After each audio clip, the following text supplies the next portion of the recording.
Thomas the tank engine has worked his branch line for many years and knows it very well.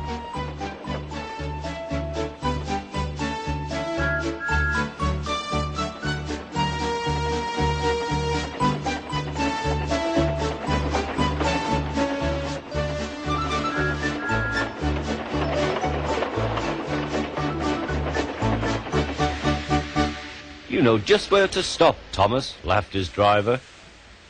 You could almost manage it without me. Thomas had become conceited.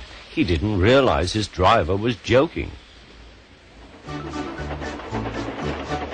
Later, he boasted to the others. Driver says I don't need him now. Don't be so daft, snorted Percy.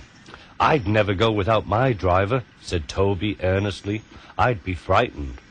Huh, boasted Thomas. I'm not scared. You'd never dare.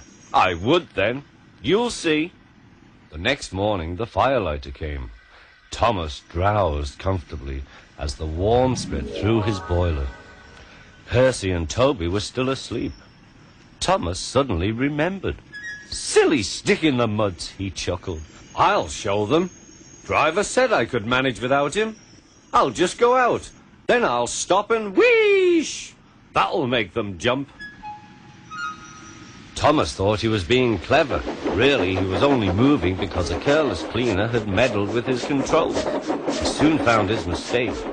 He tried to wheesh, but he couldn't. He tried to stop, but he couldn't.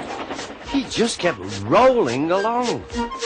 He didn't dare look at what was coming next. There was the Stationmaster's house. The Stationmaster was about to have breakfast. Horrors! Cried Thomas, and shut his eyes. The house rocked. Broken glass tinkled. Plaster was everywhere.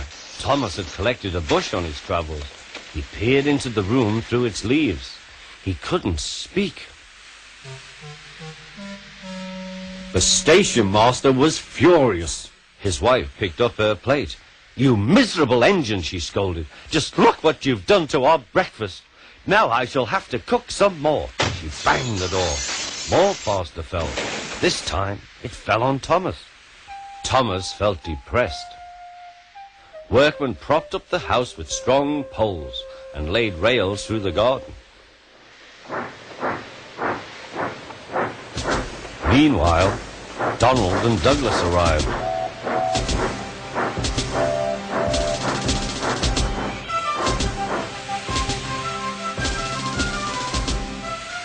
Dinna bash yourself, Thomas.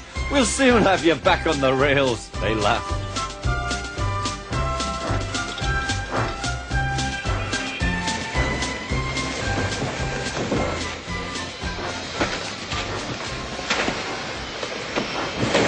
Donald and Douglas, puffing hard, managed to haul Thomas back to safety. Bits of fencing, the bush, and a broken window frame festooned his front, which was badly twisted. The twins laughed and left him. Thomas was in disgrace. There was worse to come. You are a very naughty engine. I know, sir. I'm sorry, sir. Thomas's voice was muffled behind his bush. You must go to the works and have your front mended. It will be a long job. Yes, sir. Meanwhile, a diesel railcar will do your work. The diesel, sir? Thomas spluttered. Yes, Thomas. Diesels always stay in their sheds till they are wanted. Diesels never gallivant off to breakfast in Stationmasters' houses.